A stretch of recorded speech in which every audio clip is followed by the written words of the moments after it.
What's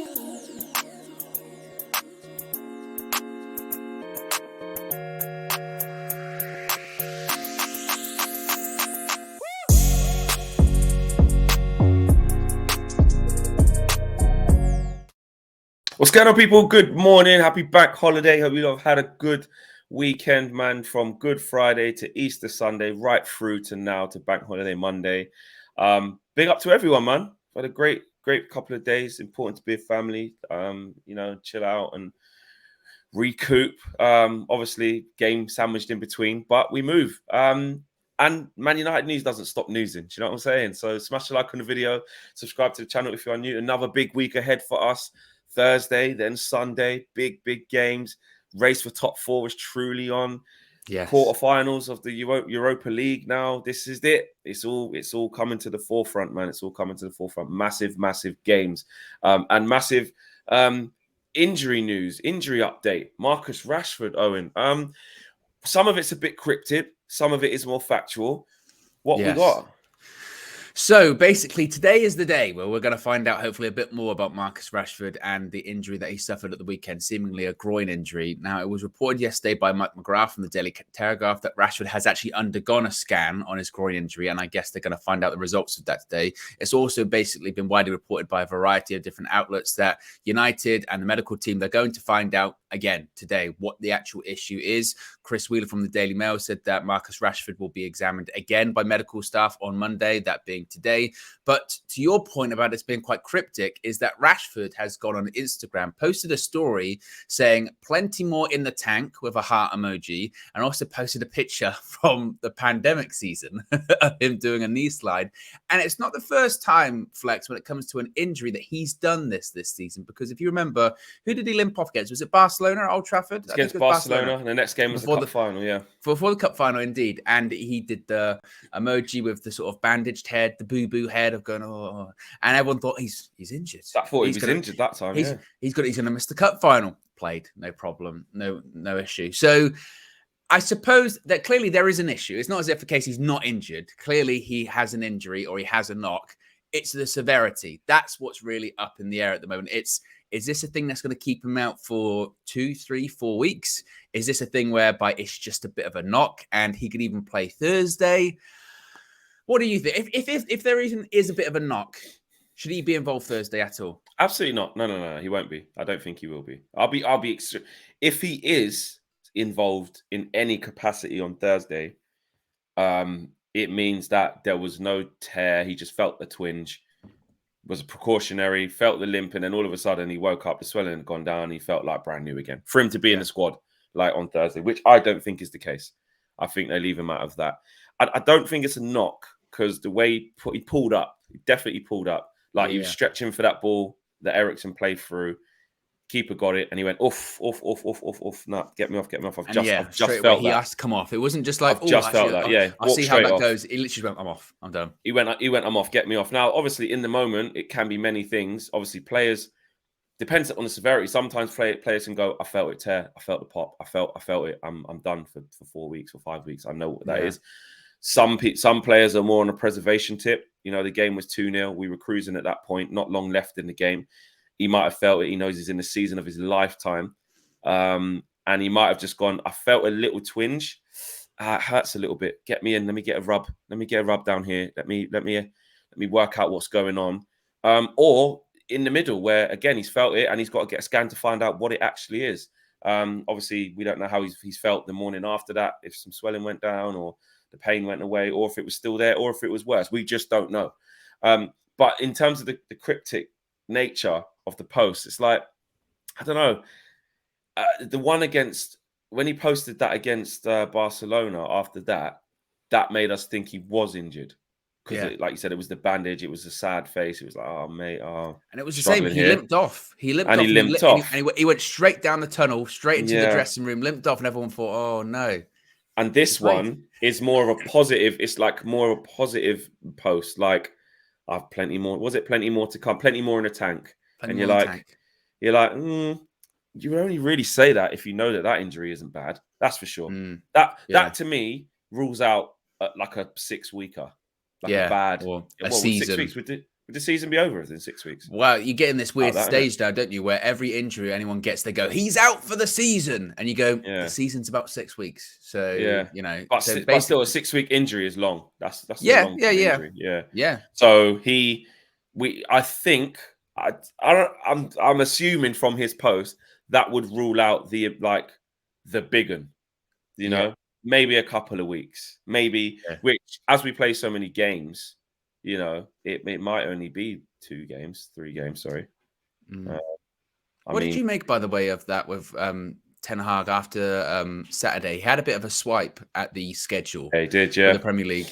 And I'm a bit on the fence, shocking about it. But I think the thing that frustrated me a little bit frustrated him was we were the last game to play last Sunday. The game finished the weekend. And then we played in the week because we were making up for playing in the Carabao Cup final. We should have played on Sunday. So then we play the first game on Saturday. That doesn't seem particularly fair. And to his point, you're kind of being punished for success there, aren't you? Because you're playing the game in the week and then you're playing the first game. And his point is, why couldn't we just play on the Sunday? 100%. We any other day anyway. Yeah. Yeah. It's one of those ones, obviously, it's what you're waiting for it to happen. So if nobody gets injured, you just get on with it. You just go, listen, that's when the game is. We won. If that didn't happen to Rashford, he wouldn't have spoken about that. Even though when the fixture was made, he probably went, bloody hell, like we've got to play Wednesday and then we've got to go Saturday straight away. So yes, I mean, because what was that, Wednesday night as well? So you got Thursday, Friday, and then you're playing straight away Saturday morning. So yeah, it is a tough one. People could say, you know, rotate a bit more then because you know that it's got to happen and take him off earlier. And he said that was a valid question, but he said he wanted to get them 3 on with the routines. He wanted to get them playing together, and obviously, you know, he gave him an assist. And when do you think that? Obviously, Marcus Rashford had no complaints. He wasn't tiring. He was absolutely fine. He's fit as a fiddle, Marcus Rashford. He could play 90 minutes every game for the whole season if he had to, pretty much. So yeah, it's one of them weird ones. But I think if you're if you know the schedule's grueling and it's 2-0 up, you kind of go, right, shut up shop. We can't afford to mess about. Just get him off. Just get players off. You know. But you don't really want to be too critical of Ten Hag, do you? Because he also outlined his reasons as why he wanted to leave them on, because we're going into that stage of the season. They need minutes together. And Martial's the one who can't play that much. So anytime he is on the pitch, you're like, just give him a few more minutes with Rashi, few more minutes. Just as long, let's try and keep that, you know, that threesome of Martial, Rashford and Sancho on as long as possible to get them playing together. Or if it's going to be Anthony, it doesn't matter. But let's get them in together. And it just didn't work this day because obviously he pulled up. If he didn't pull up, everyone would be saying, well done, you know, minutes in the leg for that trio of players. Well done. It's 6 to 1, half a dozen, isn't it? But I mean, what do you think? How do you think we would be without Rashford? I was listening to Ricky the other day, actually, on United Stand, and he was saying, because obviously Ricky always messages me about Rashford and Bruno et al. It's really funny, actually, because Ricky messages me a lot. And he said, obviously, on there that they will be absolutely fine, if not better, I think he said, but absolutely fine without Rashford. We won't miss him one bit. Sancho keeps the ball fantastic. You know, Marshall, he's going to be back fantastic. Marshall's back, Fleck. Marshall's back. I'm telling you now, Fleck. On the right-hand side, he must be like, I don't watch it all the time. I haven't seen him for a while, but he must be happy with what Anthony's doing in terms of keeping the ball, knowing Ricky. He'll probably want, you know, Weghorst back in. So how would, in your opinion, how would we look without Rashford for a few weeks with the opposition that we've got? So it would be Forest away, Sevilla home, Thursday, Sevilla home, Forest away, Sevilla away, and then isn't it semi-final? Then it's a semi-final. That's the next 4 games. Let's say he's back for the semi-final. Let's say he's back for Wembley. Yeah. I would be more, obviously, look, massive blow and you are missing out on goals. I would be more nervous and be extremely concerned had Christian Eriksen not just come back and Casemiro not come back. Because I think then what you can do is Bruno then doesn't play deeper. He plays more advanced. And I think that's where your goals are coming from. That's where you got hope the goals are coming from, essentially, because otherwise they ain't coming from nowhere. They're just not. And that's the concern, obviously, is I think you go Sancho on the left, because you can't even go Garnacho. He's injured. So it's Sancho on the left. It's Bruno in the 10 as a 10, a proper 10, not just, a bit deeper 10. No. 10 high up, maybe even sort of shadow striker 10. On the right, you've got Anthony, and you just sort of hope that that's going to be the game that he does score. And it's not as if he doesn't score. He hasn't scored this season. Gets enough chances, doesn't he? And he scored important goals. But I think the weekend was a great example of someone that, like you said, a couple of chances, he should be scoring them, and he didn't. Some of his finishes, as Kenny would say, were poor. I thought he were poor. Anthony,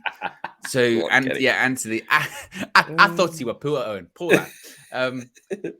And then up front, you've got probably, well, if it's Martial up front, then he can score goals. His goal contribution per minute is like a goal contribution per like 89 minutes. It's mental, isn't it? I know he's only played probably about, I don't know, what is it? He hasn't played 90. He hasn't played 90, but he's got goal contribution every 89 minutes. So if he can start to build up game time, then you're not as worried. But there's a lot of ifs and buts in there, isn't there? There's a lot of if Anthony can score, if Martial can play, if Sancho can play like he did at the weekend. Well, that's what I was going to ask you next. I want to talk about Jadon Sancho in and amongst this Rashford injury update, because obviously when players are injured, it has a knock-on effect, and somebody has to step in, and you start the squad sort of looks slightly different. We've seen it all year. We've missed Casemiro for quite a lot of games through suspensions. We've missed Christian Eriksen for a long period through injury, etc., and Martial. So we have to change things. So with Jadon Sancho, getting a run of games now, it seems, and will get a run of games now, surely, because, well, he definitely will. He definitely will get a run of games now. Yeah. And he has been building up the last couple of games. Some nice actions, some nice movements, some nice moments, good assist for McTominay. And again, almost about us remembering the style of Jadon, because he's been off it for a while. I've been guilty of this as well. I'm expecting maybe a bit much. I'm expecting a different type of game from him. But actually, when I calm down and take a look back, he's not playing too badly. He's actually growing into games. Yes, he might not do it for the whole 90 or the whole 75 he's on, etc. But generically looks after the ball well, keeps recycling the ball well, makes good decisions. And again, just highlights what type of player he is. He just needs to link up with players. He wants to link up with on transitions. So could we see him continue in this vein? Actually, now he's going to get an extended kind of run. It's managing expectations, isn't it? I was saying this during the match view on Saturday before the game, and I was sort of pondering, and I was putting it out there to KG and Mina. I was saying, what do we actually think that it is that he does, or what do we think that he's going to do, or what do we want him to do? When we bought him from Dortmund, what did we really think we were getting? And I think we want him to create. People saw the numbers from Dortmund, but I don't think anyone could really pinpoint the type of player that Jadon Sancho is, because I think that, and we've been guilty of this as well. We've had the conversation of him like, oh yeah, you got to beat people. Sancho doesn't beat people. He doesn't. No, he can't. He can't. No, he doesn't do that. What he can do is what we saw against Everton, which is the assist he got from McTominay. Lots of players around him. How on earth are you going to get that ball through? Yeah. Somehow finds a way, really clever pass, slides it through, gets an assist. That's really what Jadon Sancho can do, but he can only really do that from wide areas. When you hear that kind of play, you go, well, maybe a number 10. We've seen him at number 10 a couple of times this season. Hasn't really worked out, because I think we expect our number 10s to contribute a bit more when it comes to goal scoring. So you're looking at this sort of winger that's like an inside forward inverted winger, is going to drift into central positions quite often, isn't going to beat people, isn't going to be rapid on a counter attack. So it has to be a certain type of game for him, doesn't it? It has to be a game like when we played Everton, like when we played Brentford, where you've got 60+% possession, 65, and arguably 70%. The next couple of games are that. Yeah. They could be that. I mean, I don't know. Sevilla, they haven't been doing too great this season, but I don't think they'll come and put it on us. I think they'll but again, I'm no Sevilla professional, but I don't think they'll go hell for leather and go for us. But then I don't know if they're going to just completely sit back at Old Trafford either. But look, Sancho's going to have to step up. either way. But I think also we have to, and I'm saying this for myself as well, I think we have to manage our expectations in what we expect him to do. But at the same time, expectations are high because he's the second highest paid player in the team. He's one of the top 5 highest paid players in the Premier League. I saw that. That's what I was going to say. Yeah, we got to manage expectations, but also we have to go. Listen, you got to start showing a bit. And I'm not saying he isn't in this moment, but I think it's important that we still hold that. You know, we spent 75, 77 million on him. He's a big player, and we know there's talent in there. You know, I know we want to wait to see where the team ends up with how it plays football and how it progresses the ball and how it retains possession. And then someone like Sancho's attributes can be shone through more when that team's polished. But he still needs to give a bit back. And actually, to be fair to him, I think he's starting to do that. He's like I said, he's had some nice actions, some nice movements, involved in some nice bits of play, some nice moments that actually, if finished off either by him or someone else, could raise his match ratings even more. But I don't want to underestimate, which I will admit this. I don't want to underestimate the importance of like keeping the ball properly, making good decisions, having something a bit different to the other wingers, actually, because that is what you need in your squad as well. Something a bit different, not just kick it and run, not just run and get past someone. I know he's not going to score as much goals as Rashford. In this moment, he's not going to score as much goals as Garnacho. I understand that. I understand that. And I think we need to realize that he is not a goal-scoring winger, I don't think. No, you know but it's annoying because he can be. We've seen it. He can be, but I think be in the right system. But I don't know if in going into a game, you can stake your, whatever you're going to bet on it going, Sancho's going to score the winner or Sancho's going to get a brace today. I think your better bet is Sancho can create. Sancho can create a couple of goals. Sancho can find the right pass. Because I think that's more in his wheelhouse. But then that just goes to show that's the difference between him and someone like a Rashford. Rashford, like you said, is goal scorer. Garnacho is a bit of everything. Anthony, I don't know what Anthony is just yet. We're still not really sure on that. But Sancho feels like he's more of a, creation sort of assist kind of player. But the problem is with them is they can drift out of the game really easily because if they're not creating, they're doing nothing. At least with Rashford, if he drifts out the game, you still fancy him to get a goal. You don't think about that when it comes to Sancho. So if he's on the periphery, he's just basically not there. And that's an issue too, because in these games going forward, like you said, it's so important. You don't want any absences. I mean, the season just before he come to us, 1920, yeah? He played 44 times. He scored 20 goals and 20 assists. Imagine he did that for United. I'm looking at it. He played 32 in the league. He got 17 goals and 17 assists in the league. That's unbelievable. In the Super Cup, he played 1, scored 1, assisted 1. In the Champions League, he played 8, scored 2, assisted 2. The season before that, again, he's on his way up. The season before that, he played 43 times, got 13 goals, 20 assists. In the league, 34 games, 12 goals, 18 assists. So even if he did that, forget mainly the last on the right season. wing. Yeah, forget the last season. The season prior to that, like you said, that this first one, season. 18-19. If he did that at United, people would be like, brilliant. Forget 100%. The next season, they'd be like, that's world class. In the league, 18 assists. He'd probably be leading the assist chart. And again, I'm looking at the games played just to get context and factual context. He played 33 of those 34 games. He played 33 or 43 on the right-hand side and played 10 on the left, predominantly on the right. The season after that, when he was really good again, just before he came United, where was his main position? Played most on the right-hand side, 22 times on the right. But left winger, played 11 times. Attacking midfield, again, just behind the striker, played 11 times. So again, he can play on both, but he's done his best work on the right-hand side, which again, remember when we kept saying we bought him for that and we just haven't really seen him on the right. The season before that, from the weekend, he got his assist from the right-hand side, didn't he? He was on the right-hand side of the pitch. Exactly. The season, when was that? Was he there in 17-18? I think he was, wasn't he? He had 3 years at Dortmund, didn't he? Yeah. So the season before that, obviously finding his feet, not as prolific, but 21 appearances altogether. So obviously wasn't as a mainstay. But, 12 appearances in the league, 4 assists, 1 goal. Altogether, 21 appearances, 5 goals, 7 assists in 21. So he steadily went up the list, And altogether, he played 137 times for Dortmund, scored 50 goals, and got 64 assists. But even That's that then goes crazy. to show, then, That's like, again, crazy. I understand it's a different league, maybe a more difficult league and all that kind of stuff. But still, you know, when you do it at Dortmund, it's not easy by any stretch of the imagination. And he plays in big games.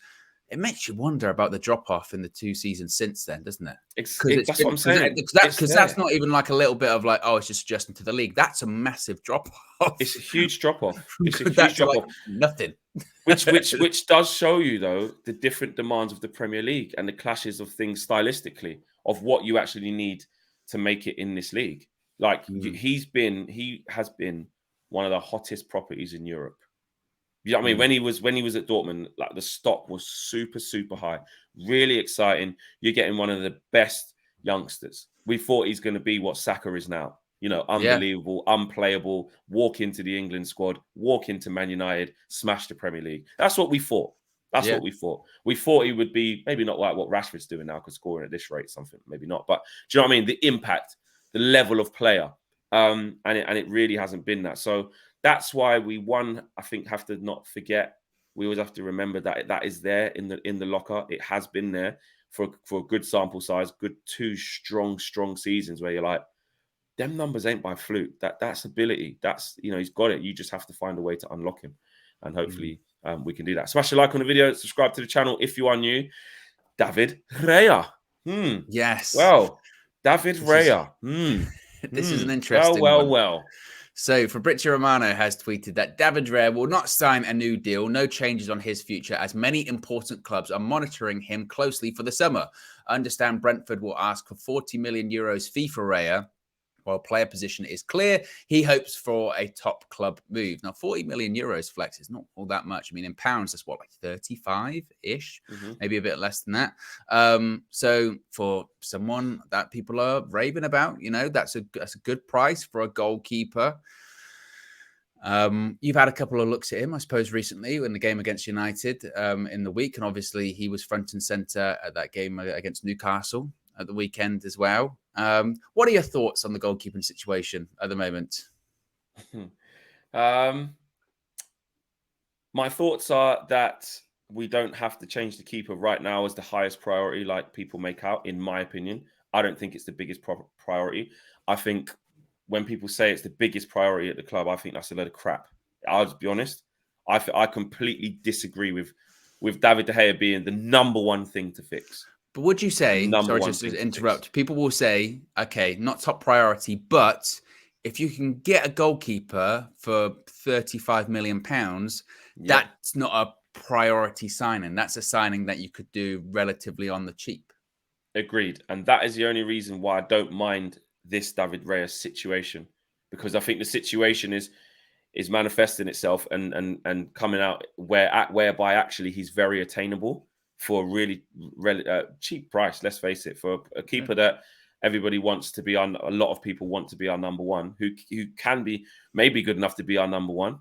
You know, that is a nice price. So I've always said, I don't mind getting another goalkeeper. I don't mind phasing out David De Gea. I don't mind going in a different direction from David De Gea. I'm not opposed to none of those things. I'm not blindly backing De Gea, like some people may think I am. Some people that I go back and forth with on Twitter, because it becomes that conversation that you're just blindly backing him because of sentiment. No, I'm backing him because he's still flipping good, and he makes loads of good saves that save us points, and he gets us more points than he loses us. Now, changing David De Raya, that would be good. That's what we need. That's what we need. That's what we need. We need a David De Raya. That's actually what we need. The kick-in of David Raya. And the shot stopping, although he's basic and average to some people. I think David Raya not saving that shot from Joe Linton at his near post, that's, you know, you have to make big saves, you know, and I'm not saying he doesn't all the time, but, you know, he didn't. It's just, the thing is as well, and the more I watch other games this season, and like, for instance, watch the Arsenal-Liverpool game yesterday, did it on KG's channel, and I saw Alisson, and I saw Ramsdale, who I thought was brilliant yesterday. He was excellent. But even Alisson, and it was his shot stopping that was excellent. Imagine that. It's you have to be able to make big saves. Nothing Ramsdale did yesterday of playing so progressive. Arsenal was to do with distribution. It was about get up, Get behind that line and thrust that ball out, mate. Yeah, it Goalkeeper's was instinct. exactly. He was man Distribution of was the match. rubbish. He was man of the match because of his saves yesterday. And I saw Alisson for Liverpool make a couple of dodgy passes or come very, very close on a couple of occasions. At one point in the first half, he turned around to the cop and started giving it back because they were screaming at him because he was taking too long on the ball when it came to passes. And I thought, wait a minute, this is meant to be like, one of the prime examples of what you're looking for distribution. And even they're getting onto him because guess what? When you, as I've said a million times, when you play that style, when you're going to play out from the back as a goalkeeper, there are going to be edgy moments. There are going to be mistakes because they happen. And when you make a mistake, it's going to lead to a goal. So when it happens with David De Gea, don't go, oh, it's because he's terrible at passing this, that, and the other. It's because mistakes can and will happen. And every single time, the pass isn't going to be perfect. David Raya against Manchester United midweek, every single pass was not perfect because they're never going to be. No one hits the person every single time. If anything, David De Gea should have had an assist against Everton at the weekend because he picked out Anthony and Anthony didn't score. And I've seen people even push back on that when they say, well, it's an easy pass. Every single time the goalpost, they get moved and shifted, whether it's, oh, he should be making that pass. He should be making that save. They throw out some statistics about all this kind of stuff. Yet when you push back and give your own statistic and you go, well, he's joint top for clean sheets this season. That's not him. That's the defenders. Well, why is he even bothering being there? Because the only thing, as I said, he can get credit for is negatives. Anything that's positive, there is this refusal of giving him any credit. And to your point, I know when I raise my voice like this, people say, you're blind, Owen. You're blind and you can't see what we're talking about. You're not understanding what we're talking about. I totally understand what people are talking about when they're saying, no, we need to move on to something different. We need to, move into a different direction. And ultimately, if Erik ten Hag says that that's what he wants, I'll 100% back him. No problem whatsoever. My issue is with the goalpost constantly being shifted with David De Gea and just completely erasing anything good he does during a game because that's not on him or that's what he should be doing. Or frankly, just some of the stuff where it's just way over the line, where it's like, he's not brave. He's a failure. Manchester United will win nothing with him. It's this sort of extremism part of it that I just can't wrap my head around. Or even during a game, like I said, when he does do something good, when he makes a good save, or when he does a good pass, because again, it does happen during the game. Well, they what go, they've been talking about last couple of broken games. clock. They go, broken clock is right twice a day. And you go, come on. The last two games, he had that one out of his hands for Anthony against Brentford. Anthony messed it up. He had another one against Everton through to Anthony. Ironically, Anthony messes it up. Cam said in that first half an hour, he played like a 9 out of 10 and then refused to speak on the rest. Against Everton, obviously, it was an easier game, but he was fine, absolutely fine. Didn't actually have much to do. But again, he was just fine. He's just fine. Look, but back to what it actually we're asking: if David Raya is available for 40 million, would I have him? Yes. Yes. But me personally, and this is where I think obviously everybody who wants David Raya in or David De Gea out, whichever one or both, this is where they will disagree with me. I would ease him in. Show me that you're good enough to play for Man United. I need to see it. I still haven't seen it. I'm not being disrespectful. Brentford have done really well, and David Raya looks quite good. Coming Man United and playing in goal is a different level. I don't care what anyone says. It's a different level. And when I saw him in the Brentford game, did he scream, "Oh my God, wow"? No. First half, he put a few straight out of play. Then he played a third one straight into midfield with his left foot, and we went on the attack because he made 3 mistakes. Second half, he had some nice little clipped passes with loads of time and space without being pressed and clipped the ball to Ben Mee a couple of times. Wasn't amazing. His goal kicks, he's got his 2 centre-backs going wide of the width of the whole box, and they played a back 3, so he had big options, couldn't mess up those passes. He did all right. He did all right. He wasn't amazing. So yeah, he did all right. And I know people say that you're just looking at that one game, I'm just saying in general, every time I see him, I just think he's okay. I think he's good. I would say think he's wicked. I would agree with what you're saying. I mean, I haven't personally seen enough to say, oh, he's okay or he's world class or anything like that. I've seen just a few games that other people have seen. I'm not a Brentford fan, but I agree with you when I say that for 30 ish million, I think it's a really good I think opportunity. he's So that. I would I say, think so he's a I'd 30, say, 40 million pound keeper. Yeah. so I'd say bring him in, see what happens. Goalkeeping position is a strange position because it is either or. So, you know, I don't think United should put themselves in a situation where they sort of sack off De Gea. De Gea leaves. We've got Raya. Then it's like, actually, you know what? The pressure's a bit more than we thought, and it's a bit dodgy or whatever.